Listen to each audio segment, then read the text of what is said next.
Welcome in, wrestling fans, to the Power Hour. I apologize for those expecting it at 8 o'clock. I was just on another Power Hour with my brethren, Joe Youngblood from PAWrestling.com, and he turned the Power Hour into an hour and a half hour show, Eric. So we're going to have some speeding up to do. But the good thing is we are ready and locked in to go, Eric, to talk about the West Super Region in AA and also take a look at what's to come at the state tournament. But first, Eric, tell us a little bit about the weekend. How was IUP and how was the action there? I feel like it was just deja vu from the West, the Southwest region, was it not? In some ways, it did feel like that. There were a couple matches that definitely felt like we had kind of seen that before. And, it was a little bit of deja vu there. We saw Jackson Arrington dominating again, Dayton Pitzer dominating again. Those guys kind of doing the same thing we saw the week before. But there were also some crazy matches. One of the craziest ending was in a blood round match between Patrick Cutchember of Quaker Valley and Ian Eckinrode of Cambria Heights. Eckinrode was losing, had just gotten taken down, looked like it was going to seal it. He ends up elevating Cutchember and pins him with 5 seconds left to go to Hershey and send Cutchember home. So it was so dramatic. Got a flying headlock from Oleg Melnick, in the third place match.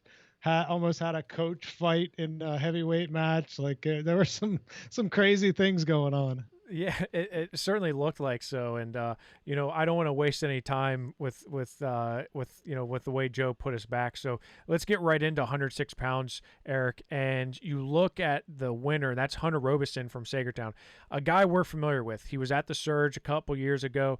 He was at Jenner McLean, then goes to Quaker Valley for just a hot minute. Ends up at Sagertown this year. He's 19-1. Wins a tough 1-0 match with Cooper Hornack from Burrell, who we thought was going to be in that finals match.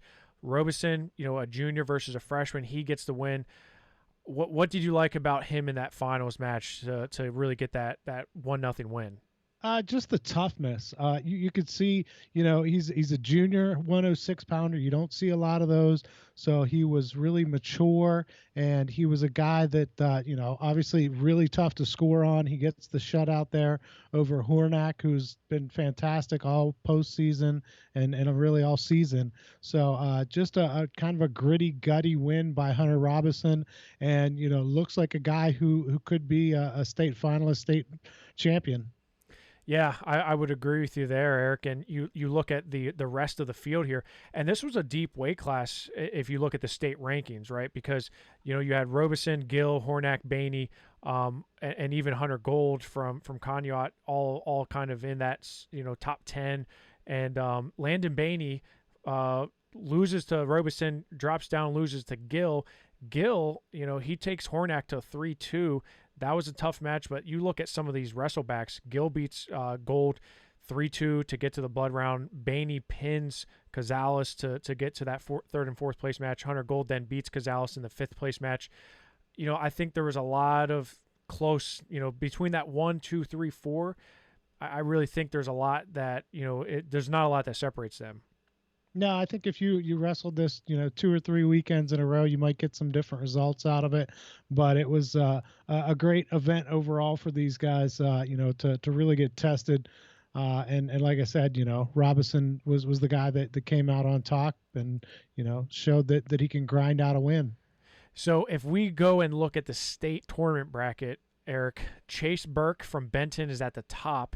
He won a very tough East Super Region. He's going to have Landon Bainey right off the bat. I think that's going to be a good match. But let's look at Cooper Hornack from Burrell. You're a freshman. You finished second in Super Region. And congratulations, you get Brendan Wenzel from Montoursville, a returning state champion nonetheless.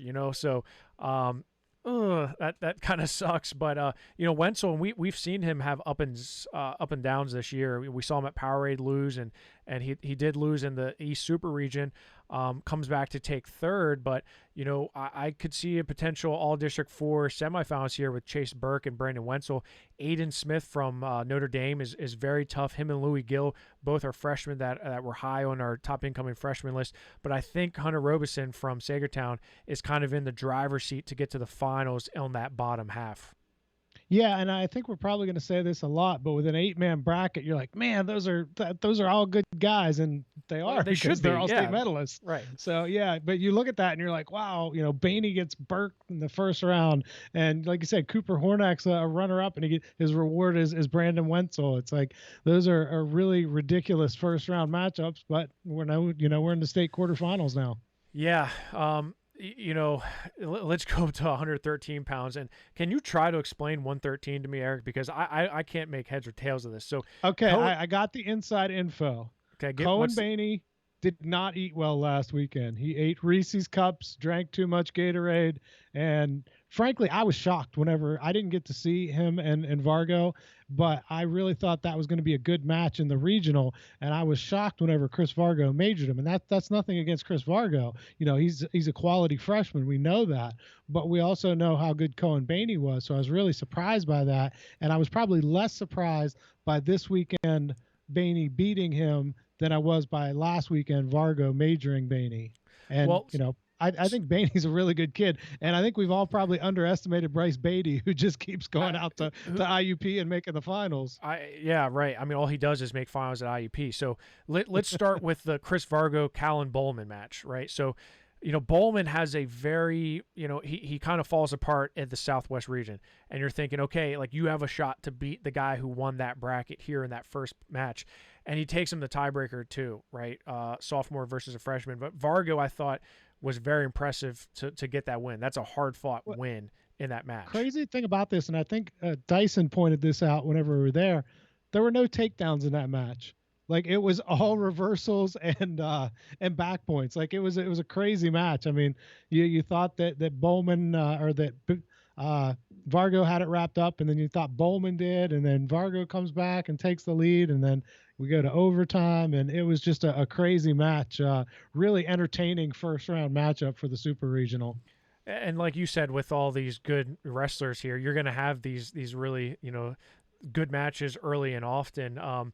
Bryce Beatty, he comes out, beats Justin O'Neill in the semifinals, pins him. He pins his way to the finals. But Cohen, I mean, he must have skipped the Reese's. He did. He had Subway this weekend. He was golden. Well, he should I think eat that he should again replace in Jared. Hershey. He should be the new spokesman for Subway. Yeah, I mean, they say it's the meal of athletes, whatever it is. Vargo comes back to take third. Very impressed by him because it's, he gets that hard-fought win, loses to Cohen Baney, but then comes back, wins by injury default over Damian Michaels. That I heard was not so good. We're hoping that Michaels is doing just fine. Vargo comes back to take third, beating Justin O'Neill 6-1. Callan Bowman, returning state finalist, does not make it out to the medal round, loses to Justin O'Neill 7-3. Are you surprised by that, Eric? I am a little bit. I know that in talking with Josh Deputy from Chestnut Ridge, he said he was really, even though Callan didn't make it out this time, that he was pleased with his performance in this tournament and that he looked a lot better this time around than he did in that Southwest region. But, he just put him in such a big hole being in that fifth place spot in that Southwest region. If, he's third place, maybe he has a different path here and he gets back to the state tournament. But it was just a really difficult spot to be in there. So if you look at the state bracket, Jaden Pepe from Wyoming area is at the top with Justin O'Neill. I like Jaden in that match. Robert Bobby Gardner from South Williamsport. This is a guy you better keep an eye on. And I think the first time we saw him was out in Fargo. He's got Bryce Beatty in that first round. I think that's one you got to watch. Both were state qualifiers last year. I think that, that's probably one. I'm sorry, Bryce Beatty was a state qualifier the year prior. He was regional 7th last year. Bobby Gardner was a state qualifier last year. I think that's one you got to watch. Gavin Bradley from Athens, 38-1. His only loss was in the East Super Region Finals to Jaden Pepe from Wyoming area, who he had beaten the week prior. he's he's a real deal. Chris Vargo's gonna have his hands full with him. Cohen Baney, he has a favorable matchup with Adam Schweitzer from Notre Dame Green Pond, who's just now seeing his first action as a varsity wrestler, but wrestled really well in the East Super Region. I think we have a Cohen Baney versus Gavin Bradley, and yeah, I don't know who to say with Beatty and Gardner, but I think whoever it is gets Jaden Pepe. Yeah, I would agree. I think Pepe is, to me, kind of the guy on the top half of the bracket there. That bottom half, I don't know. I mean, Gavin Bradley is so tough. Vargo's looked great all season. Lost, as we said in the super regional, but yeah, I don't know. That bottom half is interesting to me with that Bradley Vargo matchup. And then I agree with you. Cohen Baney's probably the guy coming out of there and into the semis. But Baney Bradley, that'd be a heck of a fun match too. Yeah, I mean, heck, if Cohen eats right, I mean, he certainly could find himself in the state finals potentially. Baney is a state qualifier from last year. Gavin Bradley's just that savvy veteran. He's a two-time state medalist. He finished 6th as a freshman, 7th last year. Pepe was 3rd last year in the state. There's a lot of guys here with a lot of experience and wins and medals already to their name. So I'm excited to see how 113 shakes out. The best probably match of the tournament had to be 120 pounds, Eric, and that was a rematch from True Power where Mason Gibson takes out Penn State recruit, 2-time state champion Gary Steen of Reynolds in a wonderful 5-1 match. That was worth the price of admission had there been admissions there. Did they let fans in? Did they let fans in? They at did. all? I did hear they were actually selling some tickets there, I think. Well, you were there. Did you see like other humans there or? There were more fans than there were for the regional tournament. I know that. Okay. All right. Well, Mason Gibson, freshman, Super 32 champ, Super 32 runner-up, takes out Gary Steen, who flips from Pitt to Penn State, undefeated, 2-time state champion. I mean, wow, what a match that was, Eric. It was, and I don't know if you saw it. I'd run the Twitter poll beforehand. Very unscientific, but 90% of the respondents, I said, which Northwest-Southwest matchup are you most looking forward to seeing the potential matchups? And 90% of the responses were Gibson-Steen, and it did not disappoint. It definitely lived up to the hype. Gibson, it was interesting because we don't see a whole lot of him on top. He does mostly take him down, let him up because he wants to score like 30 points a match. And so he's usually playing that game. But in this one, he actually showed his top game because he tilted Steen for the first points of the match. And so that ended up being really big. He's leading 3-1 in the third period. And, Steen really held his own on their feet until the final 20 seconds. He went for an inside trip. And then Mason just hit a dirty duck under that, was just amazing to see. Yeah, it was really nasty. Yeah. So Mason Gibson wins it. Steen is second. State medalist Owen Reinsel from Brookville, who was 4th in the state last year, he takes 3rd. JoJo Subishin from Fort LaBeouf had a great tournament. He beats Hunter Walk from Tyrone 2-1. I thought that was a great win, and then beats Trevor Husick from Tussey Mountain. He beats him by fall. He was probably my biggest surprise there because he was 3rd out of Northwest. Didn't really know what to expect out of him. I thought Walk was going to beat him, but JoJo Subishin had a great tournament here. I think overall you look at the state bracket, Brett Unger is on the top half, so we could see what we saw last year with a semifinal rematch. It was an Ironman rematch. They wrestled in the state tournament as the state dual team tournament. Gary Steen was 1-1 with him going into the state semifinals. He beats Unger in the semifinals and then beats Joey Fisher in the finals. Steen does. I think it's a Steen-Unger semifinal match, and I think it's a Reinsel-Gibson semifinal match on the bottom with, of course, a Gibson. And I'm going to go with Steen again. Unger's, he's going to be close, but I don't think we're ever going to see Mason versus, Unger. I really don't. I think it's going to be a Steen-Mason rematch. I would lean that way. I mean, I think Steen and Unger are close enough that I wouldn't be shocked if Unger beats him. But I think, he's won 2 of the previous 3, so I think you got to lean Steen.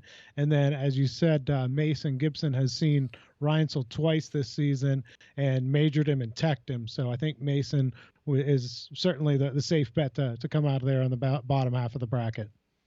Yeah, super super talented, and three just absolute studs that are just kind of head and shoulders ahead of the rest of the, all three are nationally ranked guys. Let's go up to 126 pounds, where Joey Fisher, undefeated senior from South Park, headed the Clarion. He has no real issues with this. He wins 13-3 over Senepal. He wins 7-3 over Dull from Chestnut Ridge in the finals. Connor Saylor is not bad. And I went back and watched that match, and that was a convincing 3-0 win for him. I don't think he was really threatened in that match, was Fisher. But Fisher's first, Saylor second.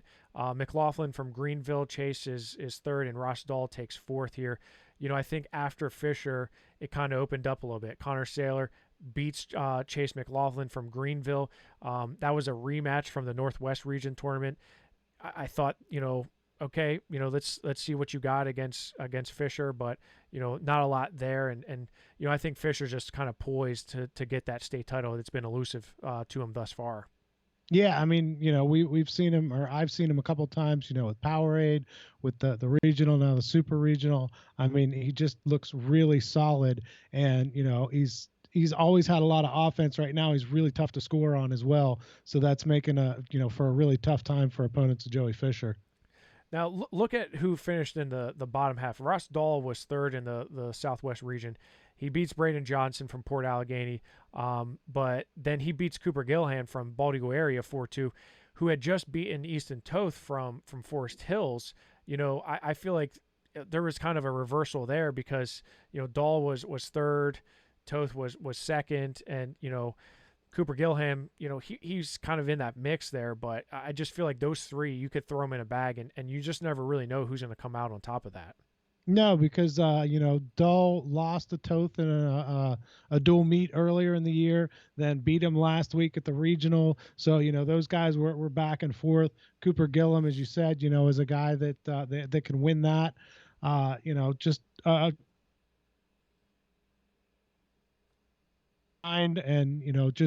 a really kind of even field. Ross Dahl is a guy that we overlook all the time. He doesn't get the credit, but man, he just grinds out victories, and he's never flashy, he's never the most exciting guy to watch, but he just posts results. So Yeah. Good for Ross Dahl. So let's take a look at the state tournament bracket. At the top, you have Scott Johnson from Muncie. He's a sophomore. Last year was a state qualifier.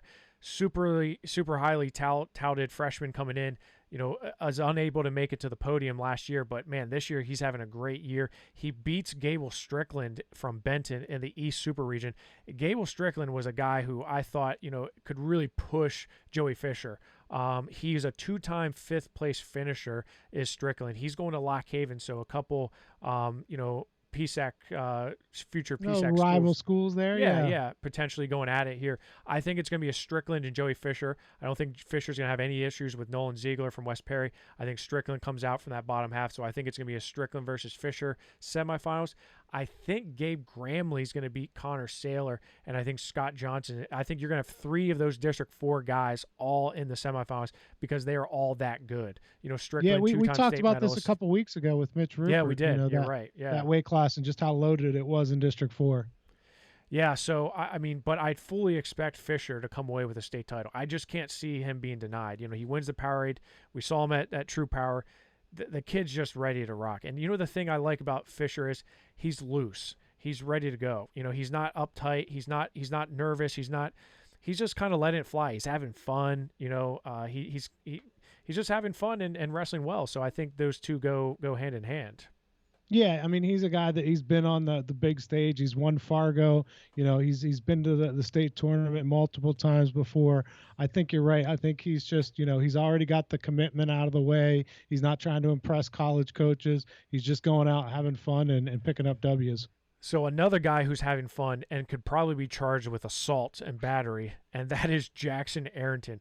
Holy heck. What the heck is Jackson Arrington doing other than just demoralizing people. And I saw the photo that you posted that of like you said like this is what happens when anyone wrestles Jackson Arrington. It's just like I don't know who is wrestling, but it was guy Connor just like, Pierce. I mean, the number 4 guy in the state, and he just like is screaming like in pain because like Arrington's just Arrington like, is just destroying people. 21-8 major decision win in the West Super Region Finals, and like you said, number 4 in the state, Connor Pierce, who is a 2-time state medalist. They both got their 100th win. They're both juniors. They both got their 100th win in the semifinals. But I mean, the gap between them is just huge. I mean, and that's not a knock on Connor Pierce. That's just how freaking good Jackson Arrington looks this year. Yeah. Yeah, I totally agree with you. Jackson Arrington just did what Jackson Arrington does. Tech fall, major decision to win the title. Connor Pierce, 2-time state medalist from Harbor Creek. He is your runner-up. Zach Whitmer from St. Joe's Academy. He loses to Pierce 4-3, but comes back in a big way to win by major decision over Kyle McCullum of Beth Center, who earns his first state medal. This is Zach Whitmer's 4th state medal. So Zach Whitmer, I feel like quietly is a 4-time state medalist. He's never been, I don't feel like he's ever been in that threat of the top 2, but he's always been on the cusp, just kind of flying right there, with the rest of them. But he does earn his 4th state medal. Again, you look at the state bracket here, Eric. I think it's clearly a Jackson Arrington, Brandon Kletos. I think those two are going to meet up in the finals here. Arrington's got Cade Wernzenberger from Meadowbrook Christian. Whitmer and Heckman from Midwest, I think should be a good match, but I'll take Whitmer to come out from there. Arrington in the finals. I don't think anyone's touching Arrington, including Brandon Kletos from Notre Dame Green Pond. No, I haven't seen it. I mean, everybody that Arrington has wrestled this year, and it's kind of funny because for me, I cover both Arrington and Mason Gibson for the Johnstown newspaper, and both of those guys, it seemed like every tournament that I'd go to, they would just be matching each other point for point and destruction from destruction. And we finally saw Mason get tested this week. I mean, it took a 2-time state champ to do it, right? But we saw him get tested, but Arrington just keeps blowing people out of the water, and until I see somebody that can hang with him for 2 periods, I got to go with him. Yeah, I mean, Kletos is not. He's a very good wrestler. He's going to Rutgers. He was 3rd in the state last year. He was 6th in the state the year prior to that. But like you said, I just until anyone's even close to being remotely close to Jackson Arrington. I mean, look what he did to Dylan Chappell in the Powerade finals. I mean, he's just on a different level. I don't AA, AAA, doesn't matter. Like he's just on a different level.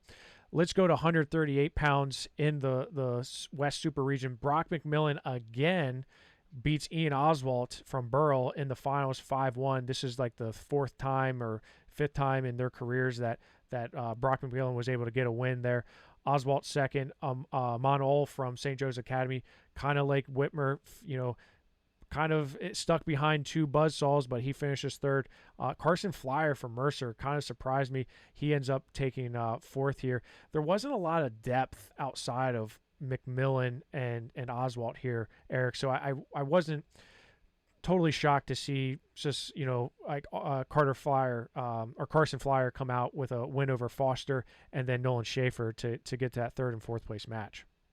Yeah, I would agree with you. I mean, whenever you've got McMillan and Oswalt, 2 guys of that caliber, and I thought it was funny, the Glendale coach said, it was like Groundhog Day with these 2 because they just keep showing up and meeting in the finals at IUP, every tournament in the postseason now, it seems like. And, I feel bad for Ian Oswalt because he's always right there with Brock McMillan, but, just can't quite get over that hurdle. So that's one that, I will get the bracket in a minute, but I certainly wouldn't be surprised to see those 2 meet one more time. And then Eamon All, you brought up a really good point. He and Whitmer, I kind of made that point in a story for the Center Daily Times this week that, they do kind of fly under the radar because they're in, Jackson Arrington and Brock McMillan are in their weight classes. So, they're not winning District 6. They're not winning the Southwest region. They're not winning the Super Regional, but, they're right at that level with the best guys in the state. They just happen to have 2 phenomenal guys in that same weight class as they are.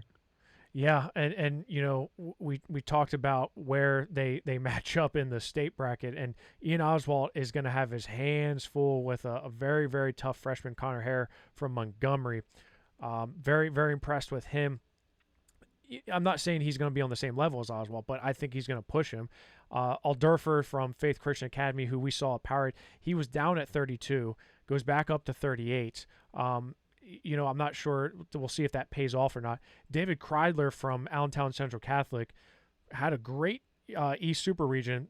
Look at how deep that East Super Region was. You had Aldurfer, you had Kreidler, you had Hare, and you also had Logan Bartlett from Lewisburg. Not bad. Amon Ol was going to have a very tough match with Kreidler there. I think Brock McMillan is clearly the guy to beat here. It's just a matter of is he going to see Oswald in the finals again? I say yes, and can he close that gap? And I don't know if Ian Oswald's going to be able to figure out something that he wasn't able to figure out the last 3 times that they wrestled. Yeah, and that's obviously something that he's right there, and it's a move here or there, and I'm not saying it's impossible, but yeah, McMillan just knows how to win and finds a way to get those tough victories over Oswald every time they've met so far, I think. If we go up to 145 pounds, one person that I was very impressed with was Kaden Berger. He beats Ty Zimmerman 8-0, who has over 150 wins in his career. And then he beats a very, very tough Kenny Dushek from Blackhawk in the finals, 2-1 in tiebreaker 2. Kaden Berger, I think, came into this match ready to rock and roll. And, those Reynolds guys, just they find ways to get, prepared for those big matches. Berger's a 2-time state medalist, finished 7th and 5th previously. Dushek was a 3rd-place finisher last year, but that was a great win for him. Surprisingly, Ty Zimmerman does not make it back to the medal round after finishing 4th as a sophomore, 6th as a junior. He's not going to place as a senior. He lost for the 2nd time this year to Carter Gill from Hickory. Now, this was weird how this played out, Eric. Gill loses to Warshall from Richland 5-2, drops down, beats Jack Moyer from Chestnut Ridge. He then beats Ty Zimmerman 7-2, then loses again to Cooper Warshall. I'm shocked that Cooper Warshall was 3rd and Ty Zimmerman's not going to the state medal round. You know what? And I don't want to toot my own horn too much here, but I had somebody text me a couple weeks ago and say, man, look at these 5 guys, or the 4 guys in the Southwest region. And they said, one of these guys at least probably isn't getting through. And I said, for me, it's Ty Zimmerman. He just didn't seem to be wrestling as well. When we saw him at Powerade, he didn't have the offense that we've seen from him when he was at the lower weights. And, Ty's a great wrestler, but it just didn't seem like it was clicking for him this year. Whereas Cooper Warshall, he's kind of flown under the radar. Richland hasn't been a great dual meet team or, had a lot of powerhouses on their team. And just the way these matched up in this weight class, Carter Gill is so hard to take down and so funky and so scrambly, but Cooper Warshall finished on him seemingly every time he took a shot.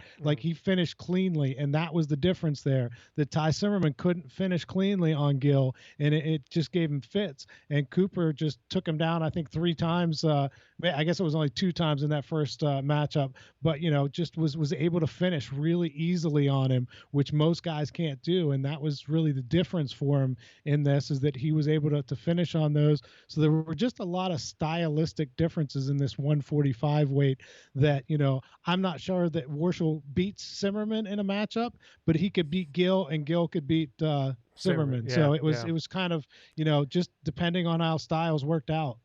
And I don't want to make it seem like Warshall was not, in the mix to win that, I don't because know, Jeff, you've been pretty hard on him. You had him, his dad's like, hey, why is he always on Cooper? He's saying Heminger is going to give him fits in the Southwest region. I'm not saying that. I'm just saying, Cooper proved it to me this past weekend for sure. He was 8th in the state last year. And I think maybe I forget that. And maybe I forget the fact that, he did have a great state tournament last year. Because don't forget, he had Gage McClanahan and Eric Gibson in front of him. Exactly. I remember it. Yes. Yeah. I remember, he was right with McClanahan a couple times. Yes, he was. And I apologize. I underestimated. No, I'm just kidding. His dad's a great guy. He is. Goes he's back always a long way always, with my family. So yeah. Good for Cooper. He's a great kid. I did a story about him. He had a heart defect when he was born that he almost died from, and they told him he wouldn't ever be able to wrestle or play football or do anything like that. And eventually got cleared by like his 8th grade year. They said, yeah, go ahead, you can do it in high school, but he has to go back every year and get that heart checked out every other year, and make sure that he's okay to wrestle. So good for him. Yeah, absolutely. And let's take a look at where he's going to land in the state tournament bracket. Now, no favors were given to him. Nathan Higley from Sullivan County, right out of the gate here. Nathan Higley, 25-1. You know, his only loss is into the finals of Levi Haynes from Biglerville, who's ranked top 15 in the nation. Higley is just an absolute stud. He's going to George Mason.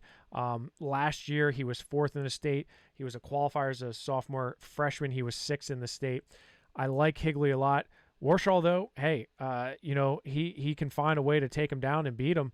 You know, I think he's right in that match. Berger draws Noah Frack from Brandywine Heights. Noah Frack's a 2-time state medalist, up about 3 weight classes. He was 7th as a sophomore, 5th as a junior last year. So you got 1, 2, 3, 4 state medalists that already have multiple state medals all in that bottom half. Then you add in Kenny Dushek and Patrick Edmondson, also 2 guys that have state medals, and Levi Haynes and Carter Gill, who also have state medals. Literally, it's like Oprah Winfrey throwing out state medals to all these guys. Hey, you get a medal, you get a medal.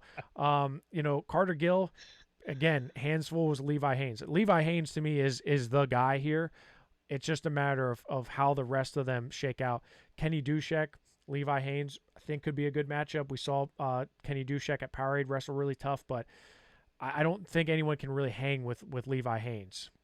Now, I mean, to me, I wouldn't be shocked if we see Haynes and Higley again. I think that's a real possibility of seeing that East matchup again. Yeah, I think there's Higley's is a guy who, you know, he wrestled hard. He wrestles really tough, and he's going to be in your face. He's going to look to, you know, put you in uncomfortable positions. But, you know, Edmondson's another guy who was a state medalist 2 years ago and looking to get back to the podium. So I think everyone from the West Super Region's got really tough draws here, unfortunately. Yeah, that's a brutal bracket. Yeah, Again, I mean, you know, with 8 guys, it's going to be. But, man, this one, as you said, everybody, we're used to those guys being on the podium in Hershey. Yeah, right. I mean, they've all lived on the podium in Hershey, which is crazy to have all 8 guys. I'm gonna have to do some research and see. This may be the only bracket where all 8 guys are already state medalists. I'm gonna have to look that up, but I believe that to be true. Let's go up to 152 pounds, where Grant McKay from Laurel, he was a very, very impressive, winning by major decision over Connor Yoder's kind of surprise finalist here. You know, and we talked about him coming into the season, you know, on the top incoming freshman report. I think I had him down like 120 pounds, and you were like, no, I talked to him. He's going to be way higher. Well, he's 152 pounds. He wins over Jack Rimpa in the first round, who's a state qualifier, a senior from Fort LaBeouf. 5-3 in sudden victory, then grinds out a 1-0 win over Luke Moore to get to the finals. Grant McKay, on the other hand, fall in a minute, a 5-0 win over Hudson Holbach from Westmont, and then a major decision over Connor Yoder. So McKay is the guy here, but man, you got to like what Yoder was able to do. I do. And again, I'm going to toot my own horn here a little bit, but I looked at Dyson before the start of the round, just as the round was starting. I'm like, Dyson, my upset pick of the first round, Connor Yoder over Jack Rimpa. And I was like, I don't know if it's going to happen, but I'm going to look pretty smart if it does. And he goes out, beats him in sudden victory. And then the win over Luke Moore didn't really stun me either, because this was a District 5 finals rematch where Moore won 4-2, but there was a pretty controversial call at the end that Yoder could have looked like he had a takedown and could have tied that match up. So I knew he was right there with Luke Moore. So yeah, big wins for him. And he does not match up well with Grant McKay. This is the 3rd time this season that McKay has majored him. So, you know, Yoder making a lot of progress, but he does not want to see Grant McKay again. Yeah, and you know, for me, the interesting part is Hudson Holbach from Westmont. You know, he was a state medalist as a sophomore 2 years ago, and you know, was a regional qualifier, then 8th in the state, then finished 7th in the region. You know, he hasn't been able to get back to the podium in Hershey, unfortunately. You know, he's 3rd in the region. loses to Grant McKay 5-0, not a bad loss, but then loses to Jack Rimpa 7-4, and is just, he's knocked out of competition.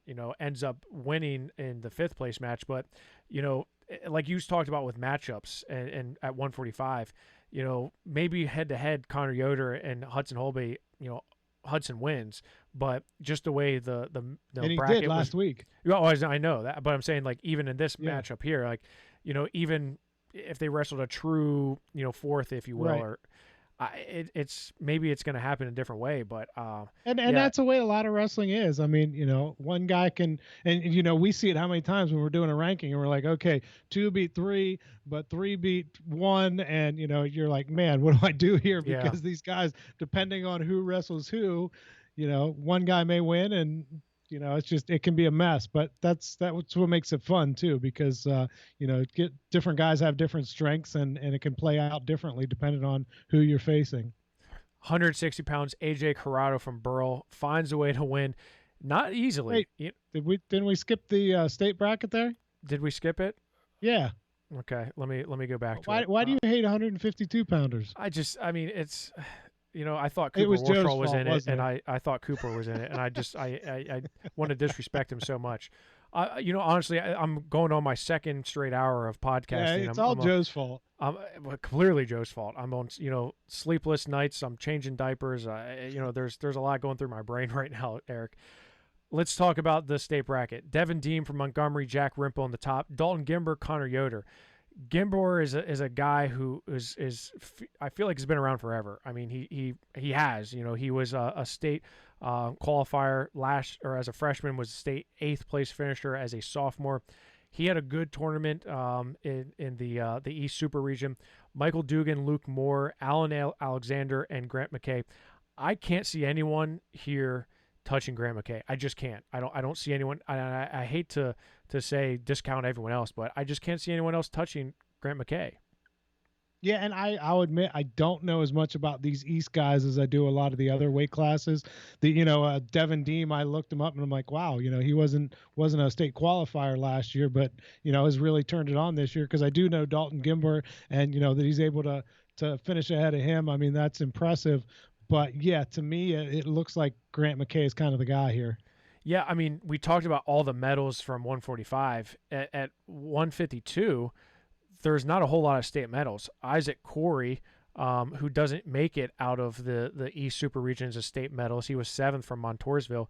Gimbor was 8th as a sophomore. Holbach was 8th as a sophomore. Again, he's not there. Devin Deem was 6th in the region as a freshman, 5th in the region as a sophomore. So, like, in terms of high-end talent and high-end power, there's just really not a whole lot of, and even Grant McKay, he was a state qualifier last year for North Allegheny and AAA. So, it's, you're talking about the state medals, there's just not a whole lot of them. That strikes me as really odd for 152 as well, because that's usually a weight class that you've got 32 pounders growing into, and 38 pounders, and these guys that have been there before, and in my mind 152 is usually one of the strongest weights in the state, because you get so many of those talented guys that kind of grow into that weight class. Yeah, no, I think you're right. It's odd. It's unusual. I mean, when Michael Dugan from Boiling Springs, who's a sophomore, state qualifier last year, is your number 3 ranked guy, you're like, okay, well, this is a little bit more wide open. Is it okay if I go up to 160 now, Eric? Yeah, now that we've covered 152, I think those guys, hey, they're state medalists, Jeff. They deserve some credit. I don't care what you think. This is why I'm only a JV world champ. That's okay. That's clear. I'm a JV world champ. 160 pounds, AJ Corrado from Burl. 3-1 over Andrew McMonagle from Central. Tough match. 3-1 over Ryan Wyant from Forest Hills. 3-2 ultimate tiebreaker over Cole Casillo from Johannesburg. AJ, you got to open up. His lucky number.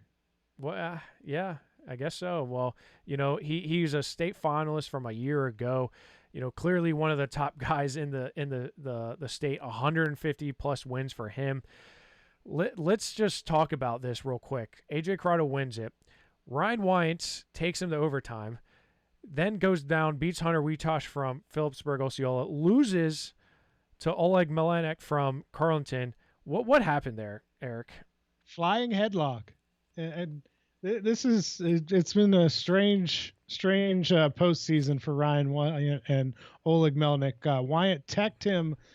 Was that at Powerade or Midwinter Mayhem? One of One of those the at two. Yeah, one of yeah. those. So he texts him there. Then last weekend in the regional tournament, they meet up. Melnick builds, I think, kind of a big lead. Wyatt comes storming back, reverses him with like 8 seconds left in the match, take the lead. Then Melnick gets a reversal right at the buzzer to win it. Crazy match. You think, man, this week can't possibly live up to that. This time, Melnick is they're on their feet. I think it was a 2-point match. Final 10 seconds. Melnick, they're not even touching. Melnick comes flying at him, throws a headlock from like 6 feet away, gets it, puts him on his back, and gets 2 back points to win it at the buzzer. Jeez. Yeah, I mean that. That's. I know you were texting and saying like, what is just happening here, right? Oleg, man, shout out to him. He's wrestled so well. For a guy from Carleton who is a regional qualifier, district 8th, then a regional 8th. He makes it not only to the state tournament per se, but he also earns his first state medal. I'm very impressed with him. Carleton doesn't always get, the respect that, a team like Burrell does or some other guys. But they always seem to have some tough grinders, hard-nosed, blue-collar wrestlers like Oleg. And I think it's nice to see him get a medal. Ryan Wyants is a Division I recruit. He's going to Lock Haven. He was a state medalist last year. He is going to get another state medal this year, but it's just a matter of where he falls in the bracket. So let's go to the 160-pound state bracket. Holden Garcia from Notre Dame Green Pond, a sophomore, is at the top. That's a very, very tough first-round matchup for Ryan Wyant in the opening round there. And, Holden Garcia last year was a state qualifier, so he's been to Hershey before. But you look at Avery Bassett, Cole Casilio in that first match. I think Avery Bassett wins there, and I think he ends up getting to the finals there. Bailey Gimbor from the bottom from Hamburg. He's got Oleg. I don't think he's going to get flying headlocked to get, taken down. But Nolan Lear and AJ Corrado. Are you kidding me? First round match. It's just, it doesn't. I mean, that's a state semifinal there. That's a state semifinal there. Two guys with a lot of, horsepower, a lot of just go, score. Both these guys can put up points. Now, it's interesting because if you look at the East Super Region, Avery Bassett and Nolan Lear wrestled. They wrestled 3 weeks in a row. District 4, they wrestled in the Northeast, and they wrestled in the East Super Region. But it wasn't in the finals because Bailey Gimbor from Hamburg upsets Avery Bassett 4-3 in the semifinals. Holden Garcia beats Nolan Lear 5-2, and then Garcia beats Gimbor. So if that doesn't show you how deep the East is here, I don't know what does, because Bassett and Lear are two very, very high-quality guys. Bassett's a guy who was 3rd in the state last year, nationally ranked. He's going to George Mason, Super 32 medalist. The kid's a real deal. And he loses to Gimbor, who loses to Garcia. And it's just very strange. But what it does is it sets up that AJ Corrado, Nolan Lear match. I can't wait for this one. Nolan Lear was 5th last year. AJ Corrado was 2nd. He's earning his 4th state medal as a senior. But talk about such a tough break for him.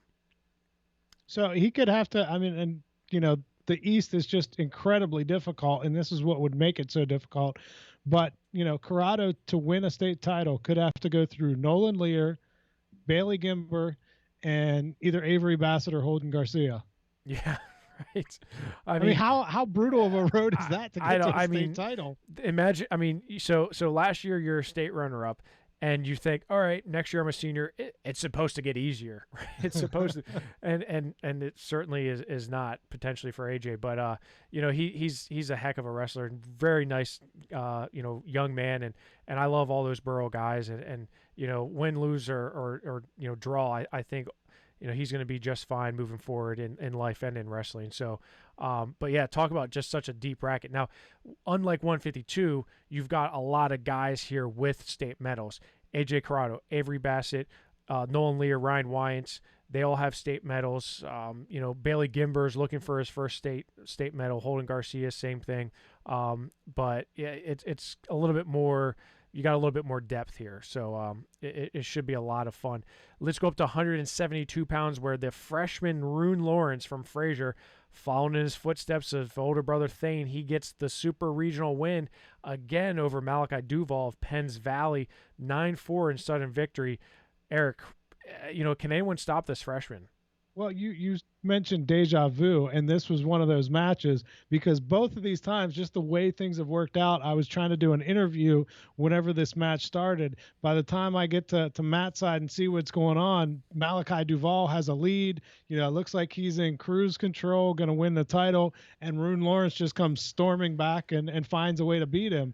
And, I talked to both these guys afterwards, and Duval actually gave me some insight. He said one of the things that made it really difficult was in the second period, Rune Lawrence rode him out. There were no points scored, but he said Rune was just so tough on top, and he kept working on the right arm. He said that really tired out that arm. He said come the third period, he's looking to try to snap down, and there's just no strength left in the arm. Yeah, so he said that really took away his setups in that third period, and that really affected him. So it wasn't the points that Rune scored, it was the points that he didn't allow by riding him out, and also just the energy that he took out of him. So, again, the composure that the freshman shows, to me, losing in the third period, not getting upset, not, really forcing things, just stays calm, works his way back into it, and then wins it in overtime. And the impressive performance for me here was Ethan Barr from McGuffey. He finishes fifth in the Southwest, gets pinned in the first round by Rune Lawrence, who he got pinned by earlier in the season, bounces back, beats Suds Dubler by fall, beats Gage Musser from Commodore Perry, who is a very, very tough senior who last year was fourth in the state. He's going to Air Force. He beats him in tiebreaker 2-1, but then pins Timmy Church from Fort LaBeouf to take third. That was a huge performance by Ethan Barr from McGuffey. He's going back. This is his second trip to Hershey. First time he's going to be earning a medal. But Rune Lawrence, Malachi Duval, very good chance we could see that again in Hershey. Eric. There is, I think Gavin Garcia might have something to say about that, though. No, you're absolutely right. Gavin Garcia from Southern Columbia, 24-1 on the season. Last year was third in the state. Year prior to that, he was fourth in the state. He's Garcia, so he's pretty darn good. I think he gets to the semifinals, and I think him and Malachi Duval match up. Now, let's not forget, both of these guys were third in the state last year. Garcia, Duval, both third. Duval was seventh the year prior to that. I think this would be a heck of a match should it happen. Jacob Jones from Saucon Valley is there as well. On the bottom half, though, Rune Lawrence, I think, has a very favorable path, although Ben Halbert from Palisades is not one that I'm going to look past. Halbert names, those guys are pretty darn tough. I just think that Rune Lawrence, he's a tough matchup for anybody, and I expect him to get to the finals.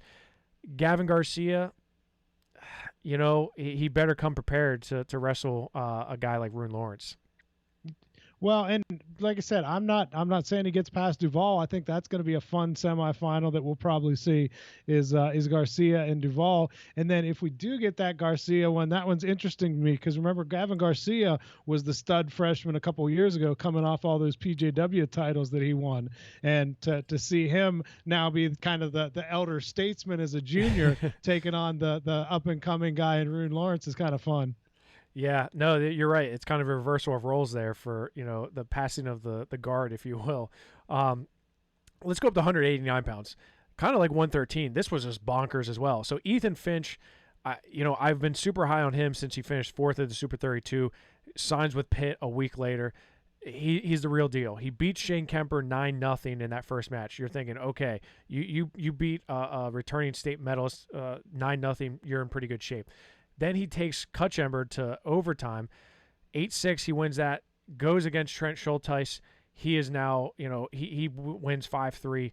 It's just incredible, his run. But talk about Trent Schulteis beats Karpinski 6-4 in sudden victory. Karpinski had just beat Ian Eckinrode 6-4 in sudden victory. And Cutchember gets pinned by Ian Eckinrode from Cambria Heights to not make it out of the super region. I didn't get to talk to the Quaker Valley folks after this. I don't know. Greg and I talked last week when I filled in for you on War Up that Patrick Cutchember forfeited the final last weekend to Trent Schulteis because what happened was he got stitches in his lip. And I talked to the coaches a little bit before the start of the Super Regional, and they said that he was okay for this weekend, but that he still had a couple stitches in there. So they got kind of, not the old school face mask for him, but kind of the newer one that, is not supposed to be as bad. But I really wonder if that face mask affected his ability and just it seemed like he gassed a couple times in this tournament, and I'm not making excuses for him, but I am wondering if that had something to do with it, that face mask, because he seemed to kind of struggle at times late there against Finch, and then against Eckinrode. I actually didn't see it. I was watching that match, and Cutchember got a takedown with like 10 seconds left to go up by 3, and you think, okay, this match is over. I kind of turned my focus away, and then I hear, for what the small crowd was a really loud roar, and I look back down at the mat, and somehow Eckenrode did an elevator from a sitting position, takes Cutchember all the way over, pins him on the out of bounds line for a spot in Hershey. I mean, it was just incredible. Like, I don't want to encourage anyone to go to Flow, but if you have the insider thing, go back and watch that match, because the ending to it is absolutely bonkers. I mean, there was a lot of good matches at 189 pounds. I mean, there was just a lot. I mean, these guys were all so close with each other. I mean, these were and then the Schulteis Finch. I know Schulteis, I talked to him afterwards. He was very upset, didn't think it was 2. He tried to funk, and Finch was kind of around the side. They gave the 2 with about 3 seconds left in the overtime period. So, I mean, this was, and I mean, we saw it from the Whippeal on, that you had Schulteis, you had Cutchember, and you had Kemper, who could seemingly pretty much beat one another on a weekly basis. Right, exactly. And then you throw Finch in there, who's at the same level, and Karpinski's pretty close to that, and Eckenrode isn't far off. I mean, it was just a bananas bracket. Well, I don't think it gets any more easy when you go to the state bracket. So let's go to 189 pounds. Cale Krebs from Montoursville, 31-1 on the year. He's at the top with Ian Eckenrode, Bryce Enders, Trent Schulteis. I like a Cale Krebs, Trent Schulteis semifinals match with Cale Krebs winning. Cale Krebs just seems to have Schulteis's number. Wesley Barnes from Southern Columbia, he's on the bottom half with Cole Kapinski. Barnes is a sophomore. Last year, he was 4th in the state. And Ty Sinowitz from Saucon Valley is down there with Ethan Finch. I think Finch and Barnes wrestle with Finch going to the finals. Cale Krebs versus Ethan Finch, I think, is the finals. You have any different, Eric? I honestly, I wouldn't be surprised if we see Wesley Barnes in there. Okay. Yeah, I mean, I think that's, clearly, Wesley Barnes is a guy who knows how to win, finishing 4th as a freshman last year. But I just think Finch finds a way to win. He's been doing that, for the last couple weekends here. And I've just been so high on him since that Super 32 finish. I think he just keeps that momentum rolling. Let's go to 215 pounds in the West Super Region, and the winner was Dayton Pitzer, who spent not more than really 6 minutes total on the mat. He wins in 3:14, 54 seconds, and 33 seconds. That's a nice day at the office there for Dayton Pitzer, who was a state champion 2 years ago. Parker Moore from Phillipsburg Osceola, who was 4th in the Southwest region, comes out firing. He beats Hayden Linkeroff from Corey, who was very tough, 4-3, then beats Colin Milko from Carlington 3-2. I mean, talk about a guy who can turn it on at the right time. I mean, last year he was a state medalist in a weight where, a lot of people were saying like, okay, what, he was 16th in the state coming into this week with not a great record, not some great results, but he was 6th in the state last year. He's the guy who's earning his 2nd state medal, and I don't know how he's doing it. He's fun to watch. I mean, he's not the most physically imposing guy. You look at him and you're like, yeah, that guy. And then, he lost. He was in the consolation bracket one match into his district tournament this year, returning regional champ, and he had to face the guy that he beat in the regional final last year in the first round consolations of the district tournament.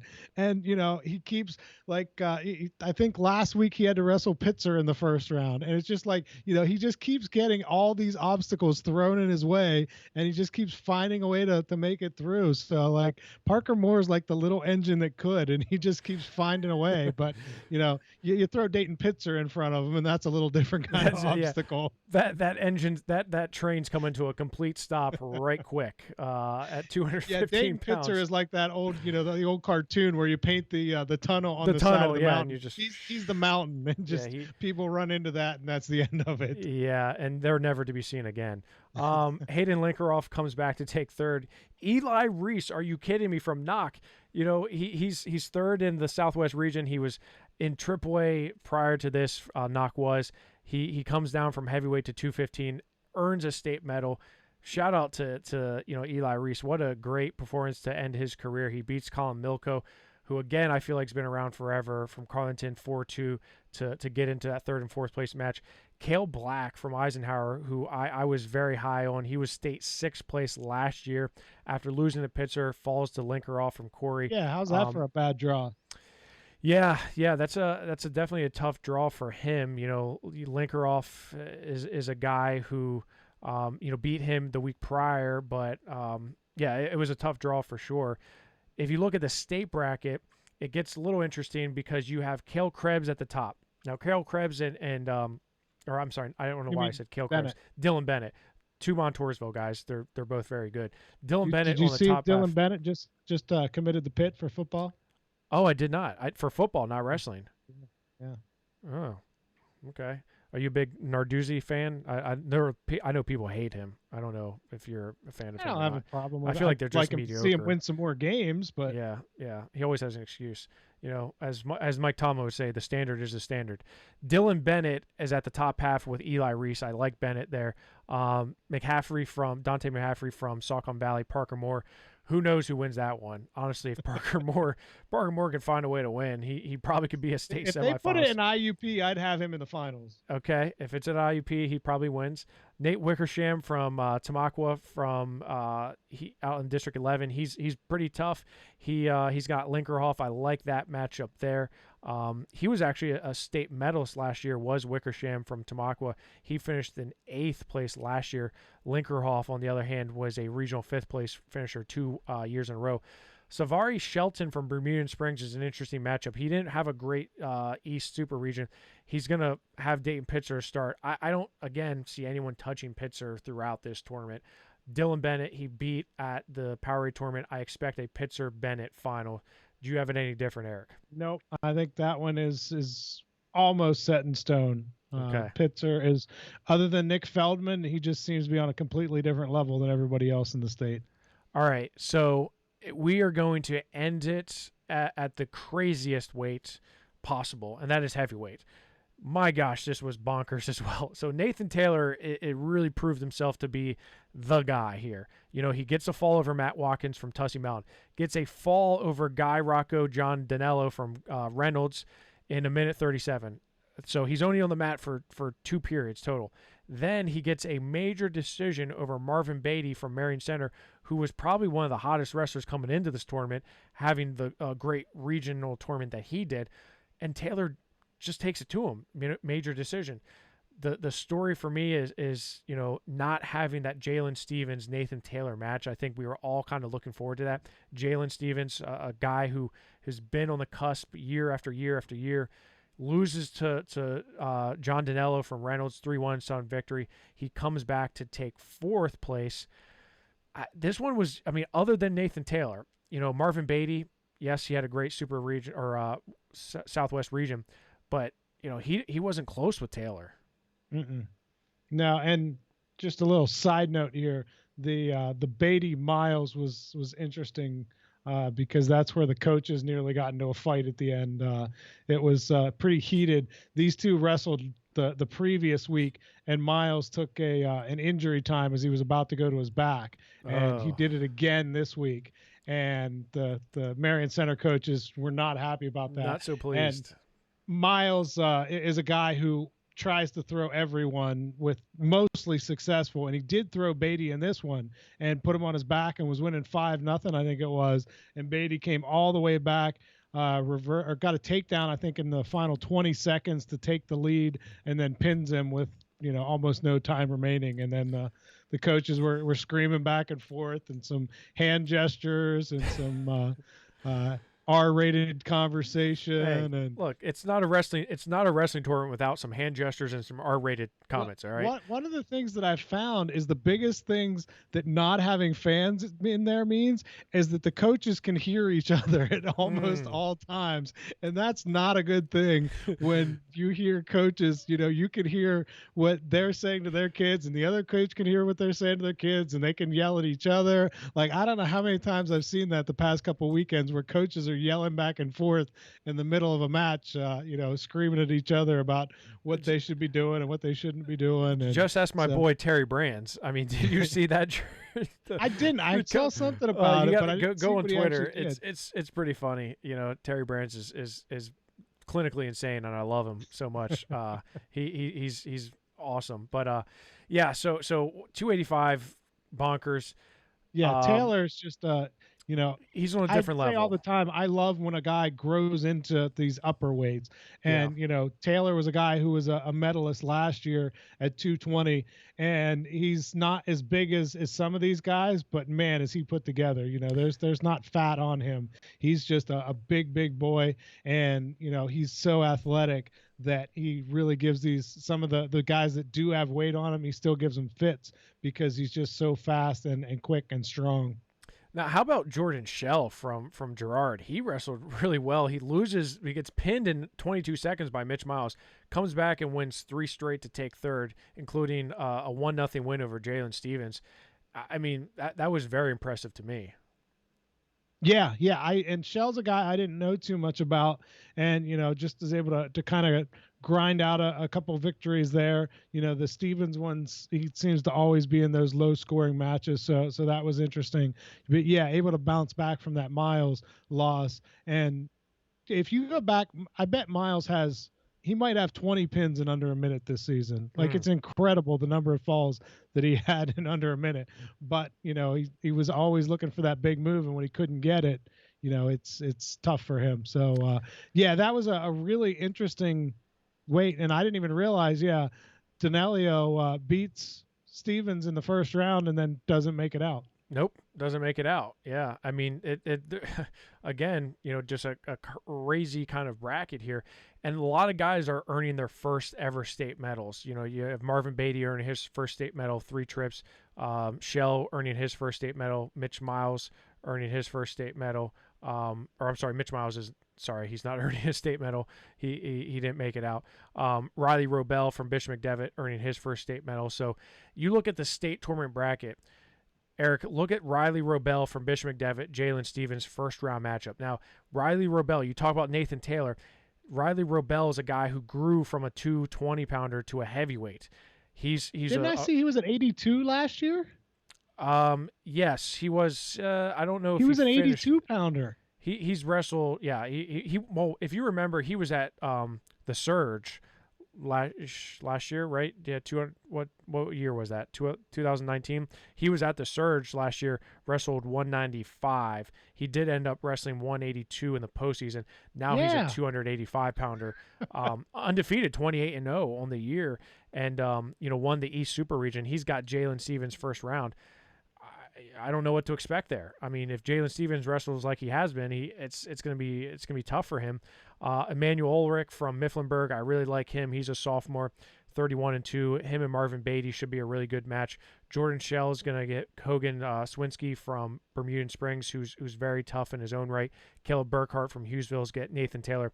I like Nathan Taylor to win this bracket.